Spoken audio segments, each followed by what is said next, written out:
किसी के विरोध में नहीं है, कोई जात पात के विरोध में नहीं है। हमारा जो एक्ट है 1949 का जो एक्ट है वो हम डिमांड कर रहे हैं। हमारा संविधान के बोलने का अधिकार है, हम किसी के विरोध में नहीं है, किसी जात पात का विरोध में नहीं है। समझ गया ना? हमारा जो अधिकार है वो तो हमारा पिता है, वो तो हमारा सब किसी है। हमारा जो अधिकार है वो हम मांग कर रहे हैं, हम किसी से लड़ाई नहीं कर रहे, शांतिपूर्ण तरीका से। अभी महाबोधि टेम्पल से अभी 2 घंटे में वहाँ चक्कर लगा के यहाँ पे आया, किसी के साथ विरोध नहीं है। मैं बोधगया में रहते हैं, बोधगया जितना लोकल आदमी है हमारा साथ जान पहचान है, बिजी लोग से लेके लीडर लोग से।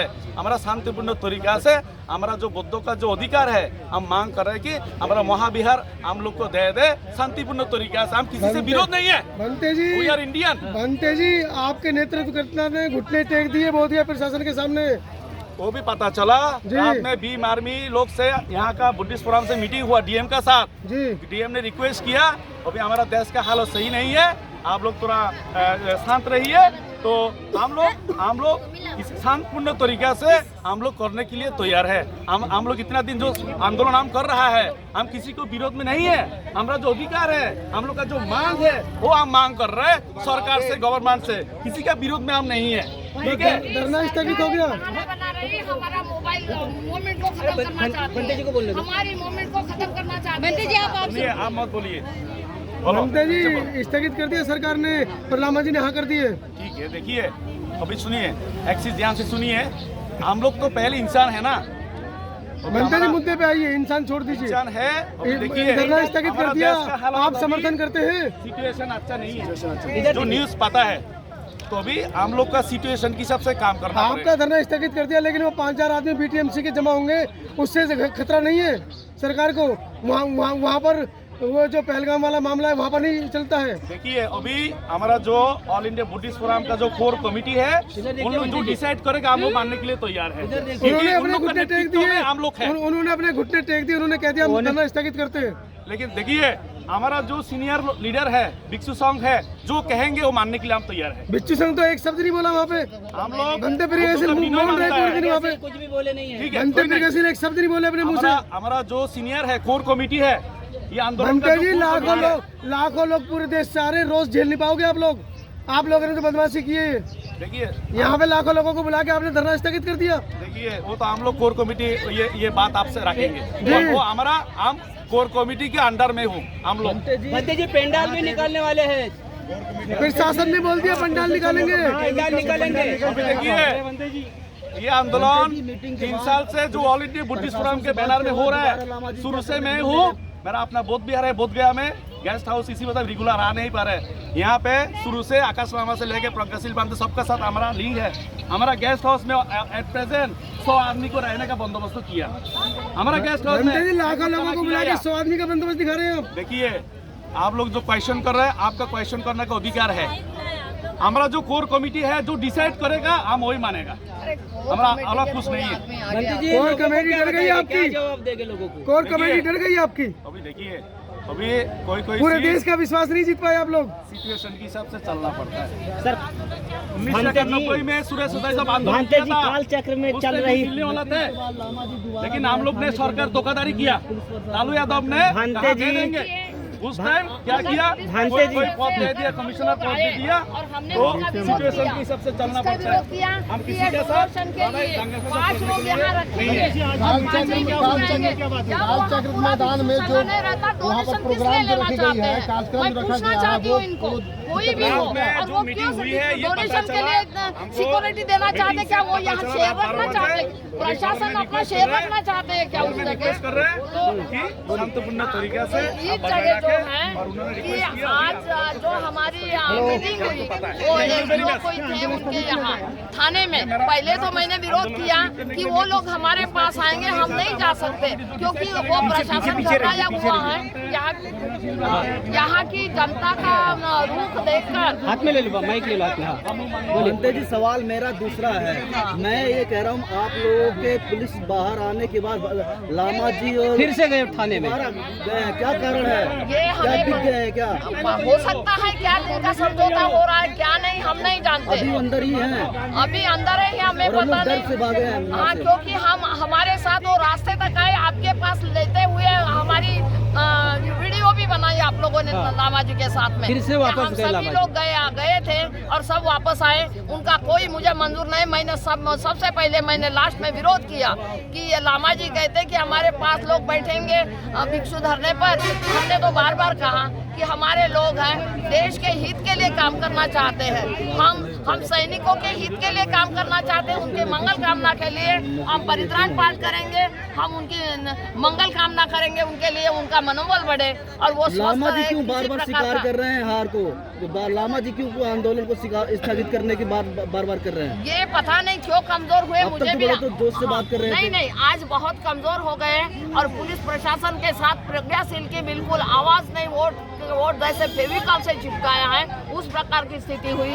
इसमें सुमेधो भंते बोले, धम्मतब भी बोले और मैं बोली। क्या कारण आंदोलन बिक गया है? अब हमें समझ में नहीं आता कि ये बिका हुआ क्योंकि इनके पास पीसी के लिए 2 घंटा हम लोग को बैठाया गया और फिर पीसी नहीं दे दिए और डायरेक्ट थाना गए भंते लामा जी। पहले थाने मैंने विरोध किया। हमने जो प्रेस कॉन्फ्रेंस में हुई हमारी, उस जगह मैंने विरोध किया कि हमारा उनके पास जाने, कल क्यों गए आप, और उनके पास जाना नहीं, उनको जरूरत है वो हमारे पास आए, हम अपने पास बुलाएंगे, हमें जाने की जरूरत नहीं, जरूरत उनको है। पर ये जानबूझकर हम सबको लेकर गए कि वहाँ जाना, हम भी चले गए।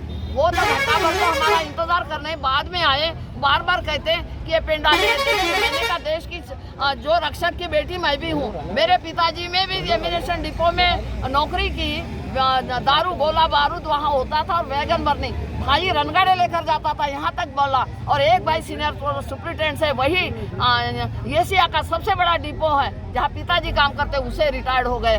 तो हम जानते हैं वो पुरुष वहाँ होते हैं, सारे ऑल इंडिया का असला उसी जगह पहले जाता है, तब इंडिया में सप्लाई होता। ये उदाहरण दिया। भंते जी 87 दिन हो गए, क्या हार मानेंगे हम? ये नहीं, हम हार नहीं मानेंगे। फिर हराना चाहते हमारे लोग, ये हम हार नहीं मानेंगे। मैंने तो कहा हमारे सोना चाहते, हमें चंदा उगाने के लिए कि चंदा हमें रसीदें काटने के लिए सिक्योरिटी दे सकते हैं, हमें पैसों की जरूरत नहीं। हम यही रहेंगे, अरेस्ट हो जाएंगे। हमने सीधा चक्र मैदान में जयभीम नहीं लेना, अभी हमको काम करना है, शुरू से कब पड़ गए तब जयभीम नहीं लेना ऐसे बोले, तभी मैं बोली जयभीम लेंगे तभी तुम्हारा काम होएगा।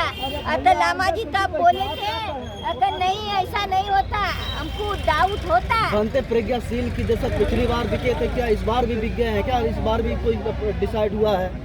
वो तो चंदा उगाने, मुझे लगता है चंदे की बात क्यों आई, उन्होंने वहाँ डीएम से वो थाने में क्यों कहा है एसडीओ के पास में। आगे हो गए था, अपना भी नहीं होने देंगे।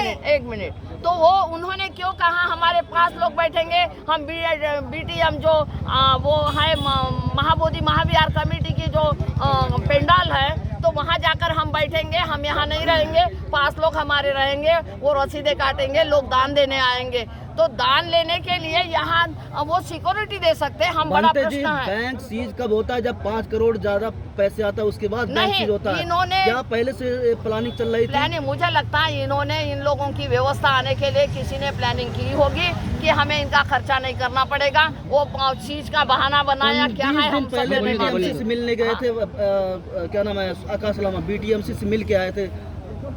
बीटीएमसी से मिलकर आई ये पता नहीं हमको, पर आज वो हमारे साथ मिलने गए और आपने देखा कि दोबारा भी पीछे गए। मैं जा रही थी, बोले भंते जी, एक भंते कहे चलो आपको जाने दो उनको। तो ये क्या सिक्योरिटी है हम नहीं जानते उसके। क्या आप डटे रहेंगे क्या हटेंगे? हम तो डटे रहेंगे, हम डटे रहेंगे। जब यहाँ पे प्रपोजल आया प्रशासन द्वारा कि ये धरना का स्थगित कर दिया जाए, लेकिन यही काल चक्र मैदान में हजारों की भीड़ लगाकर सरकारी पैसे से प्रोग्राम के कराया जाएगा, उसके लिए आकाश लामा जी सवाल नहीं किए? नहीं किया। हम लोगों ने प्रवास किया कि भाई वहाँ क्यों हो रहा और हम वहाँ क्यों जाकर बैठेंगे उनके मंच पर, जब हमारे जगह नहीं है तो जगह वो भी खतरे की है, देश के लिए उसका भी खतरा है। तो आखिर वो क्यों वहाँ हमें सिक्योरिटी, हमें बोले हम 2 जगह कैसे सिक्योरिटी देंगे?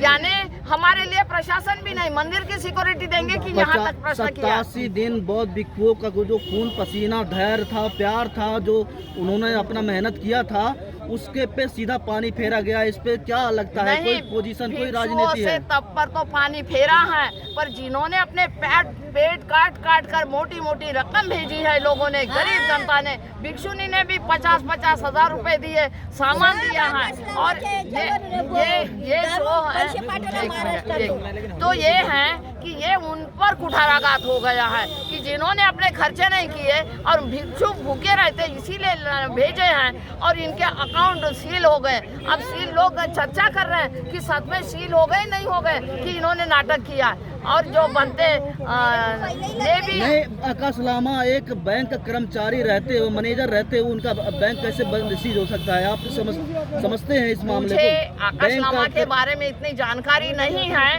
पर वो कहाँ नौकरी करते कहाँ नहीं करते, पर इतना जानती सील होने का हमें ये नहीं, क्योंकि दान का पैसा सील कैसा होगा ये तो बात नजर में आती है। और इनके अकाउंट इनके सील कैसे हो गए, क्योंकि इन्होंने का है ना, पहले क्यों प्रपोज हो गया, ये सारी जनता आएगी। सबसे ज्यादा 80% महाराष्ट्र की जनता आती और 80% जनता का योगदान है। महाराष्ट्र के जनता के जो भावनाओं को ठेस पहुंचा, बिल्कुल ठेस पहुंची। कल गाड़ियां भर भर कर आ रही, मैंने तो किसी को भाई एक नया सिचुएशन ठीक नहीं है यहाँ पे, किसी को तो मैंने, पर वो पहले ही तैयारी कर रही जो उनको पैसा गया और वो आने को, और यहाँ आकर उनके बेहाल होने वाले हैं। यहाँ कोई व्यवस्था नहीं होगी, ये कहते पूजा करके जाओ, ये करो, इन्होंने हिम्मत हार दी। अगर लोग मनोबल बढ़ाने के लिए आए थे तो उनका सपोर्ट करते, सहयोग लेते, और उनका खाली चंदा और दान के लिए नहीं, और खाली हमारा मोमेंट ये जो है हमें जो महाबोधि महाविहार मुक्त होना चाहिए,